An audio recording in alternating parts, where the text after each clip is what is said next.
Hello everyone. आज हम देखेंगे RSMSSB का डिप्लोमा का पेपर इलेक्ट्रिकल का जेई का, जो कि हुआ था 29 नवंबर 2020 को, सेम डेट पे जिसका जेई इलेक्ट्रिकल डिग्री का पेपर हुआ था।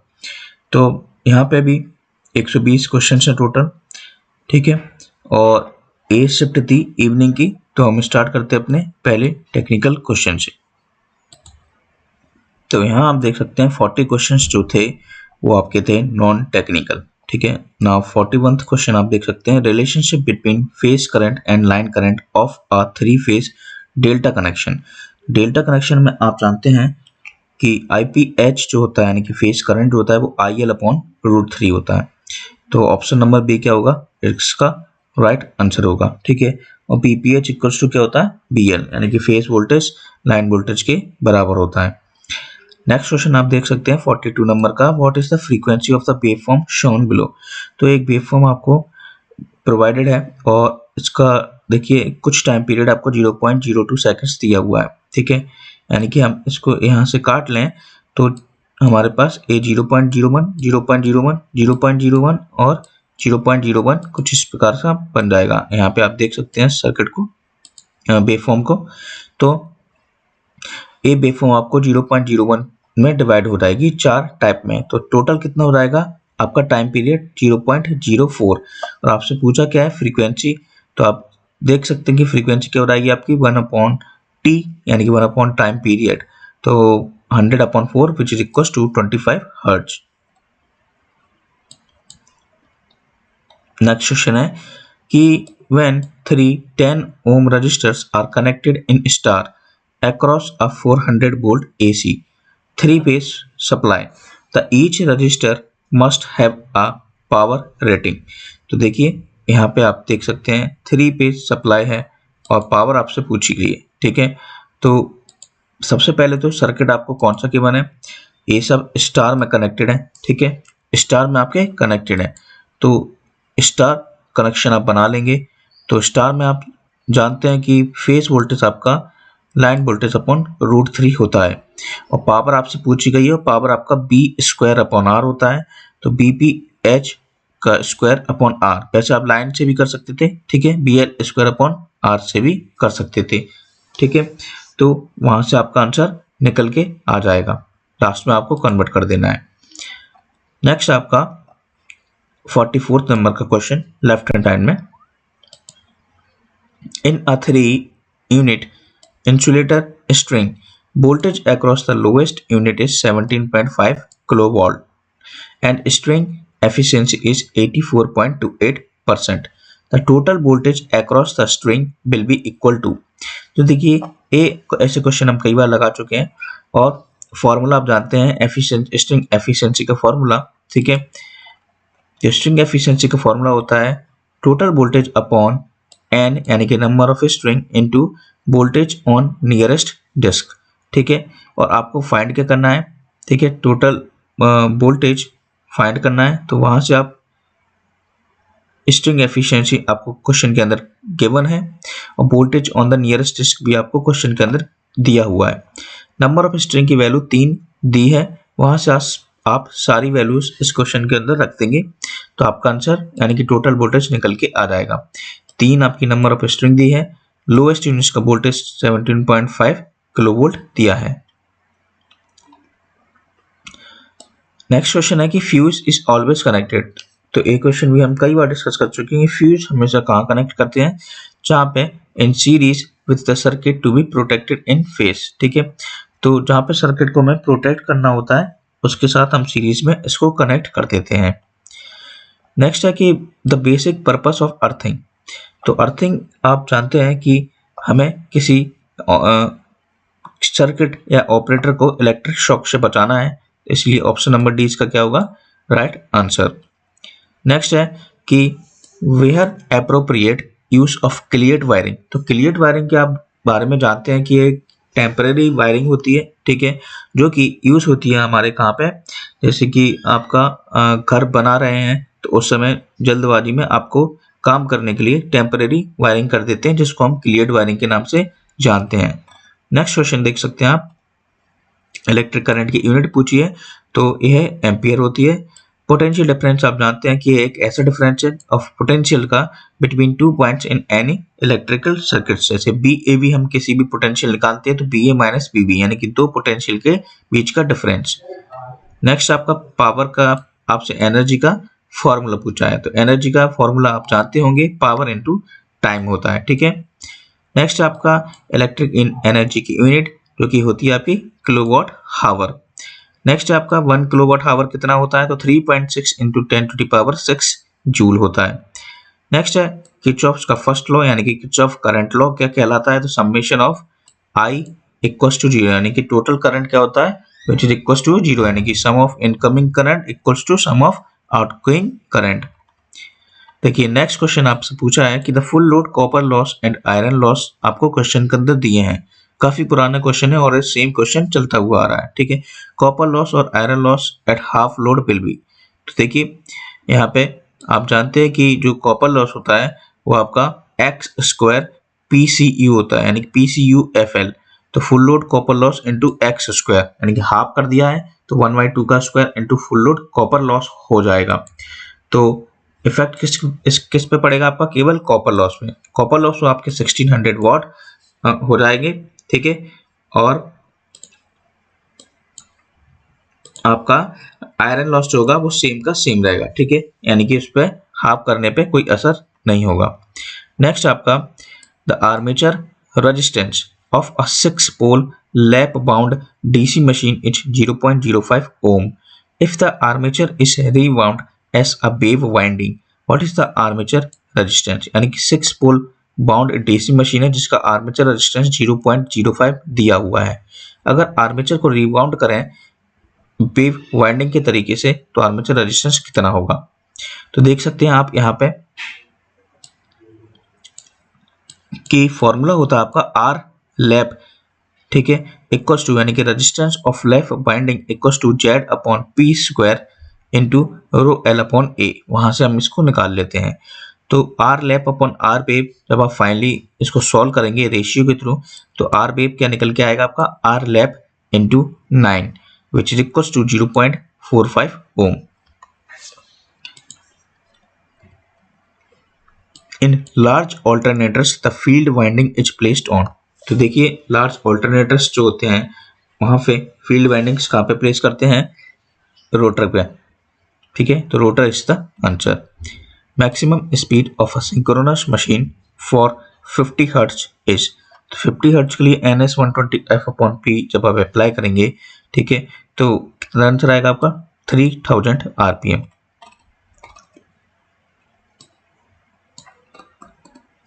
नेक्स्ट क्वेश्चन है आपका in a 2 wattmeter method of a 3-phase power measurement one of the wattmeter show 0 reading. तो फॉर्मूला आप जानते हैं wattmeter मेथड का tan inverse √3 tan inverse W1 minus W2 upon W1 plus W2। तो उसमें बोला गया है कि एक जो वॉटमीटर की रीडिंग है उसको हम 0 रख दें तो पावर फैक्टर कितना हो जाएगा 0.5।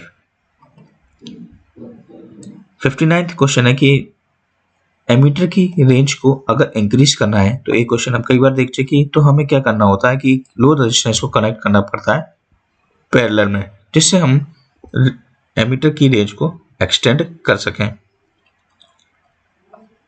नेक्स्ट क्वेश्चन है कि एक परमानेंट मैग्नेट मूविंग कॉइल है, instrument damping torque is provided by the. तो डैम्पिंग टॉर्क देखिए इसमें कौन सा होता है, PMMC में एडी करंट डैम्पिंग। नेक्स्ट है कि what will be the reading of megger if the measure terminals are open circuited. देखिए अगर हम ओपन सर्किट कर देंगे मेगर की रीडिंग लेते समय तो जो रीडिंग होगी वो होगी आपकी इन्फिनिटी। नेक्स्ट क्वेश्चन देख सकते हैं for proper earthing according to Indian electricity rules of power equipments. तो यहाँ पे प्रॉपर अर्थिंग के लिए डबल अर्थिंग सिस्टम को एडप्ट किया जाता है, तो option number C is the right answer. Next है the appliances are always controlled by the switches connected in. तो देखिए यहाँ पे अप्लायंसेस को हमेशा कहाँ पे कंट्रोल किया जाता है, फेस वायर पे, face wire will be the answer. Next है CFL का फुल फॉर्म, तो आप जानते होंगे इसका compact fluorescent lamp. Filament used in halogen lamp is made up of, तो देखिए ए आपका फिलामेंट काय का होता है, टंगस्टन का। आइडियल वोल्टेज सोर्स आपको पता ही है, इनफाइनाइट इंटरनल रेजिस्टेंस होता है, ठीक है। जब सोर्स डिलीवर करता है maximum power to the load, तो एफिशिएंसी आपकी कितनी हो जाती है, 50%। तो मोस्टली जो क्वेश्चन आपको दिख रहे होंगे ये रिपीटेड क्वेश्चन है और हम इनको कई बार डिस्कस कर चुके हैं अलग अलग एग्जाम्स में, ठीक है। नेक्स्ट है आपका the current flowing through 1 ohm resistor connected between B and E in the circuit shown below, तो देखिए बी और ई के बीच में आपसे पूछा गया है करंट फ्लोइंग। तो देखिए सर्किट कुछ आपका इस प्रकार था, ये आपका सर्किट है, तो 1 एम्पियर आपका 1 ओम से गुजर रहा होगा। यहाँ पे करंट डिवीजन रूल आप अप्लाई कर देंगे तो आई बी ई क्या हो जाएगा आपका, जो आर सी डी है यानी कि ये वाला जो रेजिस्टेंस है upon R B E plus R C D into 1 into I, ठीक है, यानी कि जो कि 1 एम्पियर है। तो वहां से आप सॉल्व करेंगे तो आई बी ई की वैल्यू कितनी आएगी, 0.5 एम्पियर। वैसे भी आप देख सकते हैं 1 एम्पियर इधर जा रहा है तो हाफ इधर जाएगा और हाफ इधर जाएगा, क्योंकि 1 और 1 ओम क्या है आपके डिवाइड हो रहे हैं। नेक्स्ट है in asynchronous machine when excitation is increased then क्या होगा, the answer will be both field current and armature current increases, ठीक है। An over excited synchronous motor has the power factor, तो ओवर एक्साइटेड सिंक्रोनस मोटर का power factor क्या होता है आपका, लीडिंग। नेक्स्ट है speed of synchronous machine depends on, तो NS 120 F(1P) which is depends on the supply frequency and the number of poles। Next है आपका नॉन कन्वेंशनल एनर्जी यानी कि रेन्यूएबल एनर्जी इनमें से कौन सी है, तो विंड एनर्जी आपकी रेन्यूएबल है। नेक्स्ट है आपका कि moving coil instrument can be use to measure, तो आप अच्छे से जानते हैं यूज फॉर दी DC, ठीक है। Next creeping is the phenomena which occurs in, तो क्रीपिंग एक फिनोमेना है, ठीक है, जो कि अकर्स होता है आपका एनर्जी मीटर के अंदर। वॉट मीटर्स आपका रियल पावर मेजर करती है, ठीक है। 3 DC volt meters are connected in series across a 120 volt DC supply. The voltmeters are specified as follows: voltmeter A, voltmeter B and C, ठीक है। तो यहाँ पे कुछ रीडिंग्स आपको गिवन है और आपको फाइंड करना है voltage read by the meters A, B and C। तो देखिए आपका जो क्वेश्चन है वो यह बात कह रहा है, ठीक है। तो RA, RB और RC आप निकाल लेंगे और आपको निकालना क्या है, वोल्टेज अक्रॉस A, B और C। तो वोल्टेज डिवीजन रूल अप्लाई करके आप BA, BB और BC की वैल्यू निकाल सकते हैं।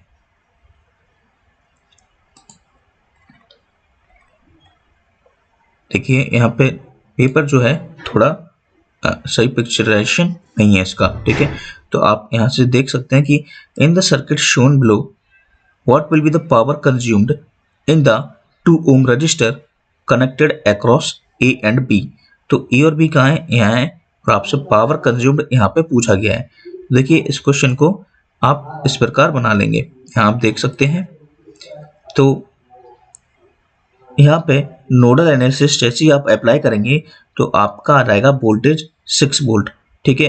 तो जब वोल्टेज 6 वोल्ट आ जाएगा, ठीक है, नोड एनालिसिस के थ्रू, तो आप समझ सकते हैं कि जब पोटेंशियल डिफरेंस जो है ए और बी के अक्रॉस सेम हो जाएगा तो आपकी पावर कितनी हो जाएगी, उसके अक्रॉस 0।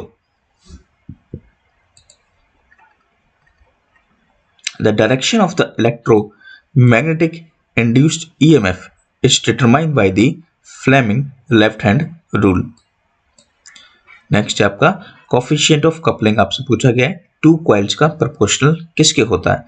तो देखिए M जो होता है म्यूचुअल इंडक्टेंस वो होता है आपका K रूट L1 L2। तो K आप जब निकालेंगे तो M upon root L1 L2 which is inversely proportional to root L1 L2, ठीक है।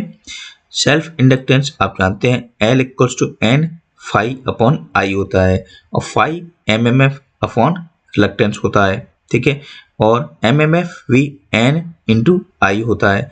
तो N इंटू N मल्टीप्लाई करके N स्क्वायर बनाएंगे तो L जो है वो डायरेक्टली प्रोपोर्शनल हो जाएगा आपका N स्क्वायर के। नेक्स्ट है कि जो आर्क यूटिलाइजेशन होता है इलेक्ट्रिक आर्क वेल्डिंग में, वो क्या क्या प्रॉपर्टीज होती हैं, तो उसकी प्रॉपर्टीज होती है लो वोल्टेज और हाई करंट डिस्चार्ज, ठीक है। नेक्स्ट आपका एनर्जी को सेव करते हैं ब्रेकिंग के समय, तो कौन सी ब्रेकिंग वह कहलाती है, तो उसको कहते हैं रीजनरेटिव ब्रेकिंग। नेक्स्ट है कि B/F कंट्रोल यानी कि voltage upon frequency control of inverters driving induction Motors results in, तो टॉर्क जो होता है, टॉर्क यानी कि कांस्टेंट टॉर्क को मेंटेन करने के लिए हमें B/F को मेंटेन करना होता है। So that is the constant torque operation. A diode when reversed बाइस एक्ट्स एज, तो एक क्लोज स्विच की तरह वर्क करता है। देखिए 85 नंबर का क्वेश्चन, इसमें बोला गया है कि in an oscilloscope the observed Lissajous pattern figure is shown below, ठीक है। तो एक आपको लेसार्जियस पैटर्न क्वेश्चन के अंदर दिया है और आप फॉर्मूला जानते हैं कि और पूछा गया है कि what is the ratio of vertical input signal frequency to the horizontal input frequency. तो देखिए Fy upon Fx equals to horizontal axis maximum cut point upon maximum cut point in vertical axis. तो horizontal में आप देख सकते हैं एक cut है, दूसरा कट है और तीसरा कट है, ठीक है, और वर्टिकल में एक कट है और दूसरा कट है, तो 3/2 इसका क्या हो जाएगा आंसर। नेक्स्ट है कि what is the value of series resistance required to extend the 0 to 100 volt range of 20,000 ohm per volt meter to 0 to 1000 volt। तो यहाँ पे आप देख सकते हैं कि आपको जो फाइनली निकालना है वो RSE निकालना है, यानी कि सीरीज रेजिस्टेंस, ठीक है। तो देख सकते हैं सीरीज रेजिस्टेंस का फॉर्मूला होता है मीटर रेजिस्टेंस M-1 और वहां से M निकाल लेंगे आप B/BM के थ्रू, और सेंसिटिविटी आपको क्वेश्चन के अंदर दी है 20,000 वोल्ट, वहां से सेंसिटिविटी यानी कि 1/IV इक्वल्स टू RM/BM, तो वहां से RM निकल जाएगा, तो RSE equals to RM into M-1 apply कर देंगे तो RSE की वैल्यू निकल जाएगी। नेक्स्ट क्वेश्चन है कि मल्टीमीटर कैन नॉट मेजर, तो मल्टीमीटर आपका इंडक्टेंस को मेजर नहीं करती है। Which of the following motors has highest starting torque, तो DC सीरीज मोटर आप जानते हैं it has the highest starting torque। देखिए 89 नंबर का question, doping in a semiconductor increases which of the following quantity, तो देखिए डोपिंग आप जानते हैं, डोपिंग हम इसलिए करते हैं जिससे हमारा कंडक्टेंस क्या हो जाए इंक्रीज, ठीक है। नेक्स्ट है आपका the majority charge carriers in an NPN transistors are, तो मेरे मेजोरिटी चार्ज कैरियर्स क्या होंगे यहाँ पे इलेक्ट्रॉन्स, जब NPN होंगे तो इलेक्ट्रॉन्स और PNP होंगे तो होल्स। 91 है when a PN junction is reverse bias the thickness of depletion layer, तो डिप्लेशन लेयर क्या हो जाएगी रिवर्स बायस में इंक्रीज हो जाएगी, ठीक है, तो थिकनेस क्या हो जाएगी आपकी इंक्रीजेस। देखिए अगला क्वेश्चन है, आपसे पूछा गया है the value of the current gain, यानी कि बीटा की वैल्यू आपसे पूछी गई है और यह आपका सर्किट है। तो यहां पे आप देख सकते हैं कि इस सर्किट में हम लूप अप्लाई करेंगे, ठीक है, तो 10 वोल्ट आपको क्वेश्चन के अंदर सप्लाई इस सर्किट में दी जा रही है। तो यहां से हम एमीटर करंट निकालने की कोशिश करेंगे जो कि होगा आपका BS माइनस PE/R। तो सोर्स वोल्टेज आपको 10 दिया है, ठीक है, एमीटर वोल्टेज आपका 1.7 वोल्ट क्वेश्चन के अंदर दिया है, 5 की आपका ये रेजिस्टेंस है, तो IE यानी कि एमीटर करंट निकल जाएगा। फिर एमीटर फिर बेस करंट निकालेंगे जो कि BBB माइनस 0 अपॉन 100 के होगा, यानी कि इस तरफ का करंट आपका। तो वहां से 0.01 मिली एम्पियर क्या हो जाएगा, बेस करंट। और फिर आपको यानी कि जो आपको फाइंड करना है बीटा, तो विच इज बीटा को निकालने के लिए सबसे पहले हमें निकालना पड़ेगा गामा। ठीक है, तो गामा आप जानते हैं यानी कि IE अपॉन IB होता है। ठीक है, और वहां से 1.66 अपॉन 0.01 विच इज 166, तो गामा 1 प्लस बीटा होता है, और वहां से बीटा की वैल्यू कितनी आएगी, 165।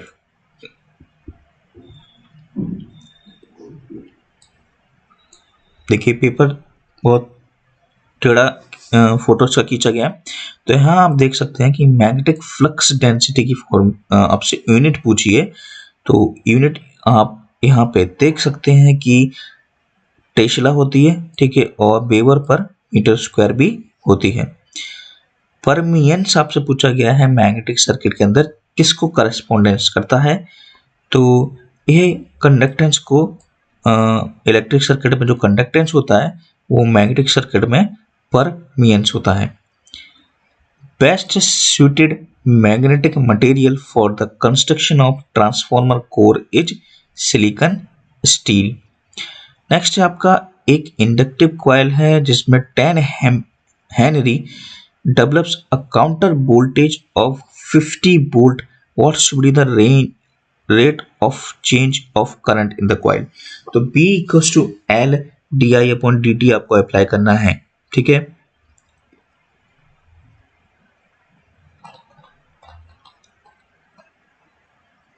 नेक्स्ट आपका कि थर्मल पावर प्लांट में economiser is used to heat. तो इकोनोमाइजर क्या काम करता है, वो फीड वाटर को हीट करता है। In a power plant speed of turbine is controlled by. तो पावर प्लांट के अंदर स्पीड ऑफ टरबाइन कंट्रोल होती है आपकी गवर्नर के थ्रू।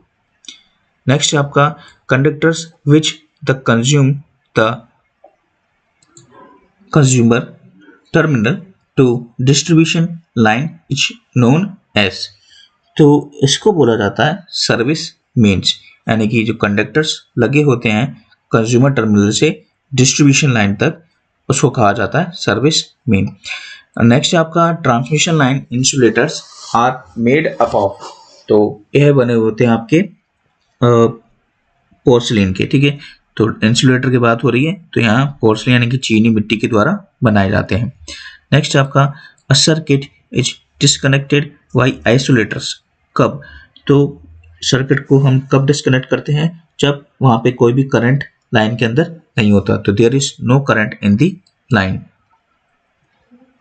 एयर ब्रेकेट सर्किट में कौन सा आर्क यूज करते हैं, तो नाम ही है एयर ब्रेकर सर्किट, तो एयर को हम यूज करते हैं। देखिए यहाँ पे नेक्स्ट है कि bundle conductors are used for extra high voltage transmission lines primarily for reducing the. तो बंडल कंडक्टर्स का एप्लीकेशन क्या है, कोरोना लॉसेस को रिड्यूस करना।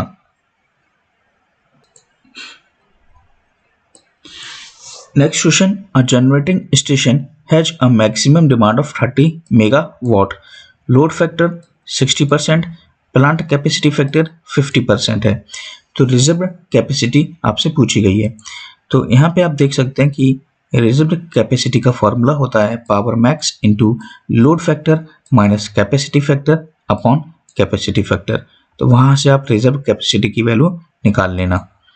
नेक्स्ट है आपका the daily energy produced in a thermal power station is 720 megawatt hour at a load factor of 0.6। what is the maximum demand of the station। तो यहाँ पे भी फॉर्मूला अप्लाई कर सकते हैं आप एवरेज पावर का, जो कि एवरेज पावर आप पहले निकाल लेंगे, फिर लोड फैक्टर आप जानते हैं average load upon maximum demand होता है, वहां से आप मैक्सिमम डिमांड की वैल्यू निकाल लेना। नेक्स्ट है आपका ABCD constant of a 3 phase transmission line आपको क्वेश्चन के अंदर दिए हैं। सेंडिंग एंड वोल्टेज गिवन है, receiving end voltage under no load condition. देखिए नो लोड कंडीशन है तो आपका करंट तो क्या हो जाएगा, जीरो, नो लोड के अक्रॉस। ठीक है, और P S equal to A B R plus B I R equation आप जानते होंगे। तो आई आर जब 0 हो गया है यहाँ से तो इक्वेशन इतनी बचेगी, B S equal to A into B R, तो वहाँ से B R B S upon A हो जाएगा, तो वैल्यू आपकी आ जाएगी। नेक्स्ट है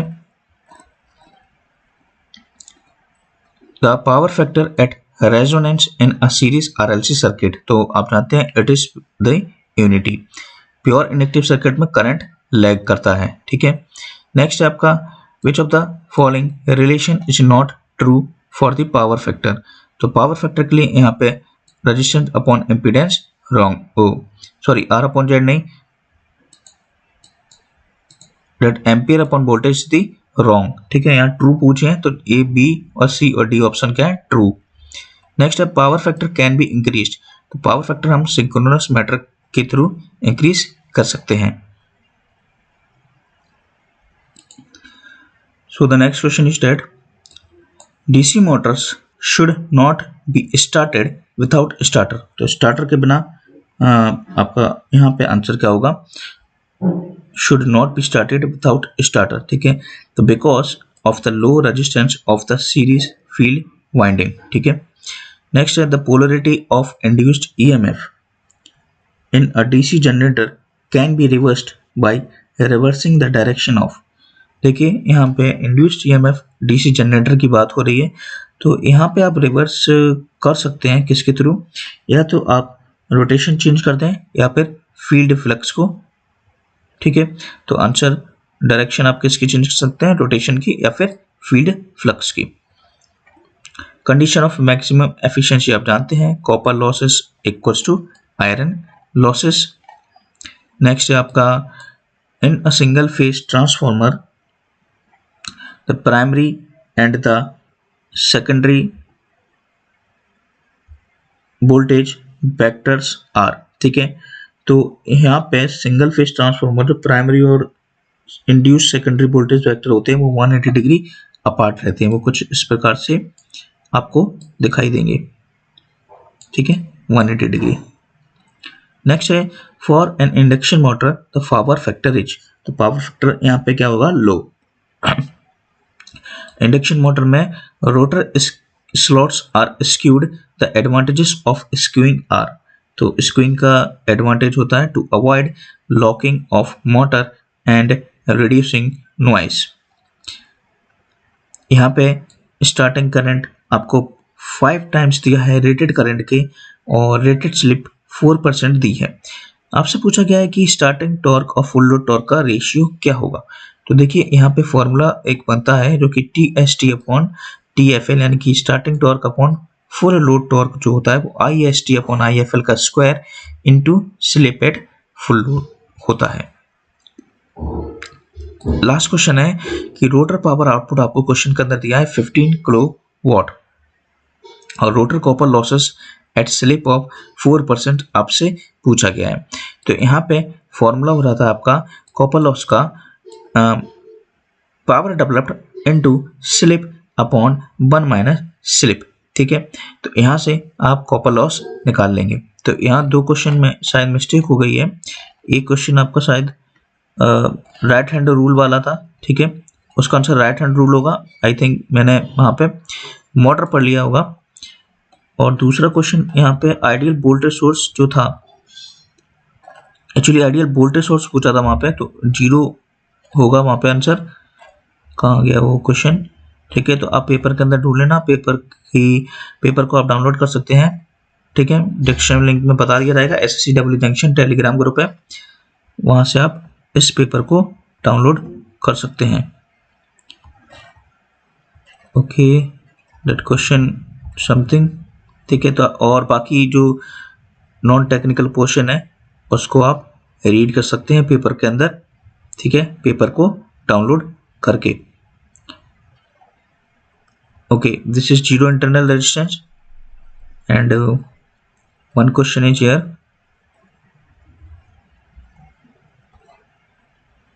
okay, direction of electromagnetically induced EMF पूछा था, तो ये तो Fleming right hand rule is the answer.